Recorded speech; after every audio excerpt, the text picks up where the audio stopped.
میں سفر میں جا رہا ہوں, میرے جانے کے بعد اگر بیٹی پیدا ہو جائے اسے زندہ درگور کر دینا, اسے زندہ قبر میں گاڑ دینا, اسے مار ڈالنا, اور اگر بیٹا پیدا ہو جائے تو اسے پیار کرنا, بڑا کرنا, پروان چڑھا دینا, پرورش کر دینا. اللہ اکبر.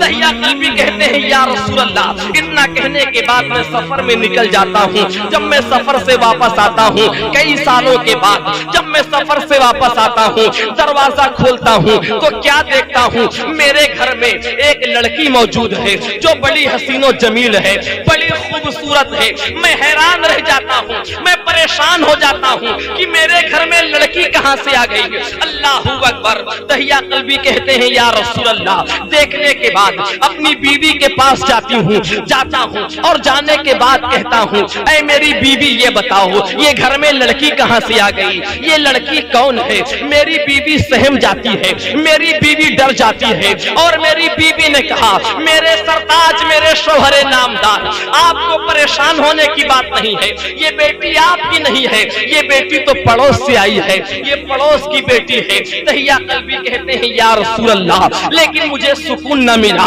اطمینان نہ ملا, مجھے قلب میں سکون نہ ملا. یا رسول اللہ, میں تحقیق کرتا ہوں, تفتیش کرتا ہوں, اور جب تحقیق کرتا ہوں تو مجھے معلوم ہوتا ہے یہ لڑکی کسی اور کی نہیں ہے, یہ میری ہی لڑکی ہے, یہ میرا ہی خون ہے, یہ میری ہی بیٹی ہے. تہیہ قلبی کہتے ہیں یا رسول اللہ, اتنا سننا تھا, میں حیران و پریشان ہو جاتا ہوں, غصے سے لال پیلا ہو جاتا ہوں, آگ ببولا ہو جاتا ہوں. یا رسول اللہ, میں نے اپنی بیٹی کا ہاتھ پکڑا اور پکڑنے کے بعد پھاوڑا لیا اور لے کر کے میں جانے لگتا ہوں, لے کر کے میں بیٹی کو زندہ درگور کرنے جا رہا ہوں. جب میری بیوی نے دیکھا, میرا پیر پکڑ لیا اور پیر پکڑنے کے بعد کہا, میرے شوہر نامدار رحم کیجئے, آپ بیٹی کو لے کر کے کہاں جا رہے ہیں. میرے شوہر ترس کھائیے, یہ آپ کی بیٹی ہے, آپ کی لخت جگر ہے, آپ کا بگاڑا ہی کیا ہے, چھوٹی سی بچی ہے, معصوم بچی ہے, اس نے آپ کا کیا بگاڑا ہے. تہیہ قلبی کہتے ہیں لیکن مجھے ترس نہیں آیا, مجھے رحم نہیں آیا. اپنی بیوی کو میں لات مارتا ہوں, میری بیوی دروازے سے ٹکراتی ہے, خون بہنے لگتا ہے, دوبارہ کوشش کرتی ہے, دوبارہ بھی مارتا ہوں, وہ بے ہوش ہو جاتی ہے. اتنا کرنے کے بعد اپنی بیٹی کا ہاتھ پکڑ کے میں قبرستان جا رہا ہوں دفنانے کے لیے. یا رسول اللہ, مجھے ترس نہیں آیا.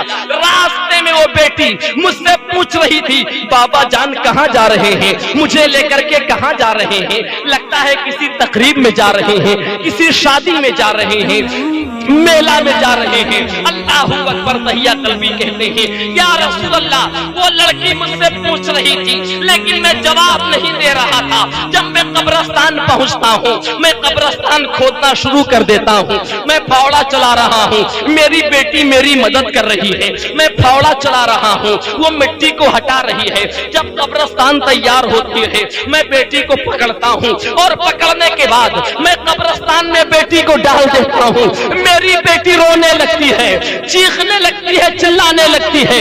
میری بیٹی نے کہا, بابا جان آپ مجھ پہ ظلم کیوں کر رہے ہیں, آپ یہ ستم کیوں کر رہے ہیں, بتائیے.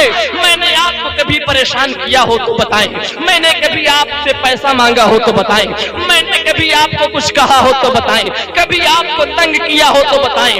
بابا جان رحم کیجئے, مجھے قبرستان میں مت دفنائیے. لیکن تہیہ قلبی کہتے ہیں یا رسول اللہ, مجھے ترس نہیں آتا ہے, میں بیٹی کے اوپر مٹی ڈالنے لگتا ہوں اور مٹی ڈالتا رہتا ہوں یہاں تک کہ میری بیٹی قبر میں دفن ہو جاتی ہے. میں قبرستان بناتا ہوں اور چلا آتا ہوں. اتنا کہنا تھا. تہیہ قلبی زاروں قطار رونے لگتے ہیں, اللہ کے رسول رو رہے ہیں, زاروں قطار رو رہے ہیں. صحابہ کرام کی آنکھوں سے ساون بھادوں کی طرح آنسو بہ رہے ہیں, تمام لوگ رو رہے ہیں, ماحول غمگین ہے, ماحول اداس ہے.